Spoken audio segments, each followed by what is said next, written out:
বাঘের সামনে যদি একটা হরিণের বাচ্চা রাখা হয় আর তার সামনে হরিণের বাচ্চাটাকে যদি বারবার তার মুখের সামনে ঝুলানো হয়, তখন বাঘের কি অবস্থা হবে?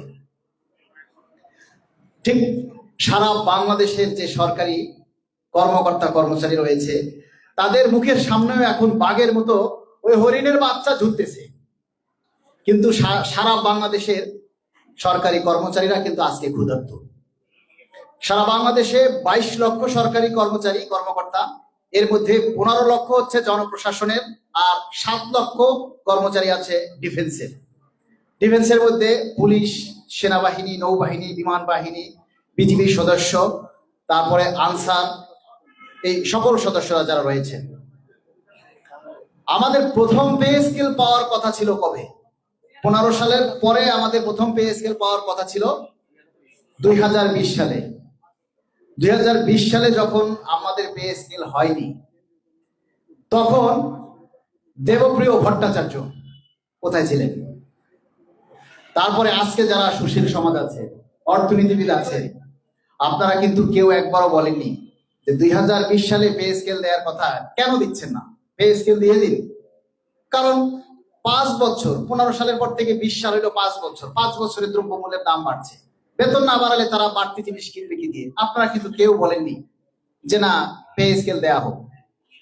2020 সালের পরে 2025 সাল গেল, 25 সালে আমাদের আরেকটা পে স্কেল পাওয়ার কথা, ঠিক না?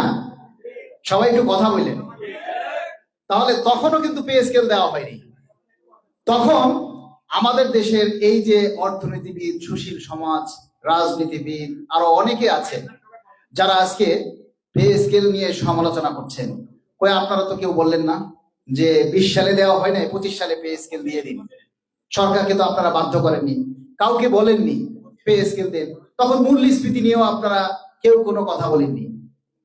যখন এই 2024-এর পরে, গণ অভ্যুত্থানের পরে বৈষম্যহীন সরকার গঠন হলো, তারা যখন সরকার গঠনের কিছুদিন পরেই মহার্ঘ ভাতার ঘোষণা দিয়েছিলেন, তখনও কিছু মানুষ বলেছিলেন যে এখন মহার্ঘ ভাতা দেওয়ার উপযুক্ত সময় না। সেই মহার্ঘ ভাতা বাদ হয়ে গেল। তারপরে আবার আমাদের বিভিন্ন সংগঠনের আন্দোলনের প্রেক্ষিতে আবার ঘোষণা হলো কি 15% বিশেষ ভাতা, যার 5% আমরা আগেই পেতাম, 10% যুক্ত করে 15% দিলেন। তার কিছুদিন পরই মাননীয় প্রধান উপদেষ্টা নবম পে কমিশন গঠন করলেন। আমরা কৃতজ্ঞ এই প্রধান উপদেষ্টার প্রতি যে আমাদের প্রতি সদয় হয়ে পে কমিশন গঠন করলেন। পে কমিশন গঠন করার পর থেকে পে কমিশনের যে চেয়ারম্যান জনাব জাকির আহমেদ স্যার অত্যন্ত কর্মচারী বান্ধব একজন মানুষ। আমরা দোয়া করি ওনার যেন আল্লাহ দীর্ঘ হায়াত দান করেন এবং সুস্থ রাখেন। অতীতে যত পে স্কেল হয়েছে, কখনো কোনো পে কমিশন কোনো কর্মচারী সংগঠনের সাথে কথা বলেনি। কিন্তু আমাদের জাকির স্যার কিন্তু সারা বাংলাদেশের যত সংগঠন রয়েছে, পেশাজীবী সংগঠন, সাধারণ মানুষ, পুলিশ কর্মকর্তা কর্মচারী, তারপরে আপনার সচিব মহোদয়, সবার সাথে মত বিনিময় সভা করেছেন কিভাবে পে স্কেল বাস্তবায়ন করা যায়, কিভাবে এটা সুযোগ সুবিধা বৃদ্ধি করা যায়। এই নিয়ে পে কমিশন কিন্তু বারংবার মত বিনিময় সভা করেছেন এবং একটা তথ্য জরিপের জন্য, অনলাইন তথ্য জরিপের জন্য সাধারণ মানুষের পর্যন্ত তথ্য গ্রহণ করেছেন যে পে স্কেল কেমন দিলে ভালো হয়, কি দিলে ভালো হয়, পে স্কেল দরকার কিনা। সাধারণ মানুষেরও কিন্তু মতামত নিয়েছেন এই পে কমিশন।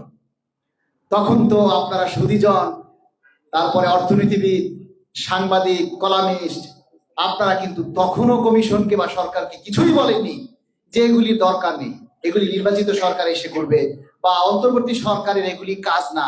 আপনারা কেউ কি তখন কিছু বলেছিলেন? বলেছিল?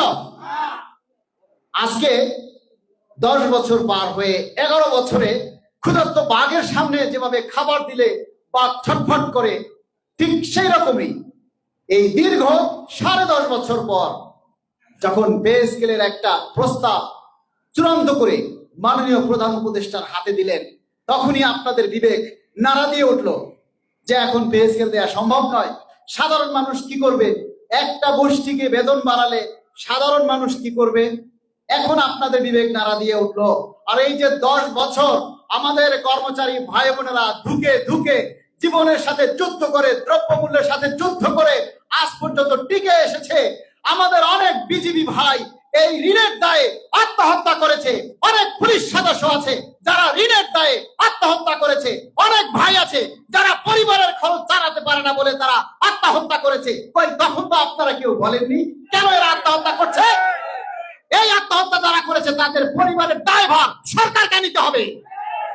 আপনারা কেউ কিন্তু তখন বলেননি যে না 11 বছর চলতেছে এখন পে স্কেল দেওয়া দরকার। আপনারা আবার বাধা দিচ্ছেন। তাহলে আজকে এই যে দ্রব্যমূল্যের দাম বাড়ছে এ নিয়েও তো কিন্তু আপনারা কেউ কথা বলেননি। এই যে প্রধান বক্তা বলে গেছে যে গ্যাস সিলিন্ডার, আরে গ্যাস সিলিন্ডারের দাম তো ছিল সর্বোচ্চ 1400-1500 টাকা, 2500-2600 টাকায়ও বিক্রি করছে। অনেক গ্যাস সিলিন্ডারের গ্যাস গোডাউনে মজুত করে রেখেছে, আমরা দেখতেছি মোবাইল কোর্ট যারা পরিচালনা করছে, কিন্তু তারা সিন্ডিকেট করে দাম বাড়াচ্ছে। কোনো অর্থনীতিবিদ, কোন সুশীল সমাজ কেউ তো বলেননি। আপনারা কি গ্যাস দিয়ে রান্ধেন না?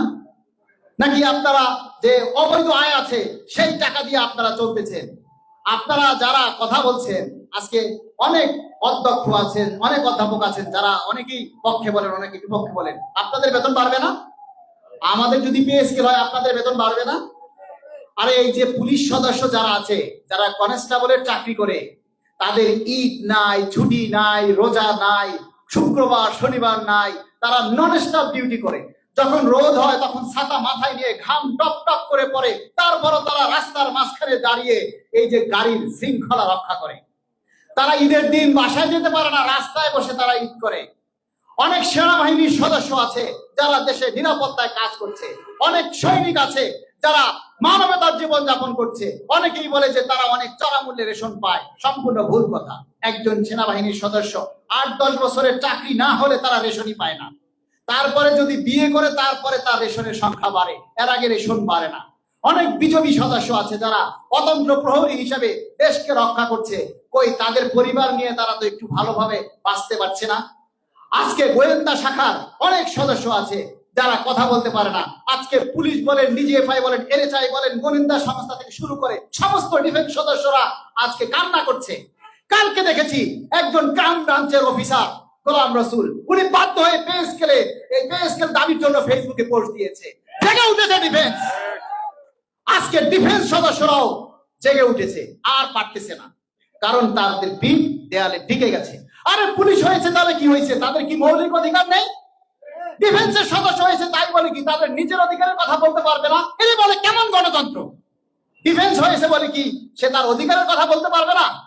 তাদেরকে অধিকারের কথা বলার সুযোগ দেওয়া হোক। প্রিয় বন্ধুগণ, আজকে যে পে কমিশনের প্রস্তাবটা তুলে ধরা হয়েছে, আমরা এই কথা বলবো না যে ওইখানে আমাদের বৈষম্য হয়নি। আরে বৈষম্য তো আমাদের রক্তে মিশে গেছে, ওটা থাকবেই। বাংলাদেশে কর্মচারী আর কর্মকর্তার মধ্যে যে শ্রেণী বিন্যাস পার্থক্য, এটা কোনোদিন মুছবে না। তেলে আর জলে কখনো মিশে না, এটা তো আপনারাই জানেন। এ বৈষম্য থাকবে। কিন্তু আমরা দাবি করেছিলাম 1:4 অনুপাতে উপরে 1,40,000 আর নিম্নে আমরা 2টা পে স্কেলের সমন্বয়ে 35,000 টাকা দাবি করেছি। আমরা কি বেশি চেয়েছিলাম?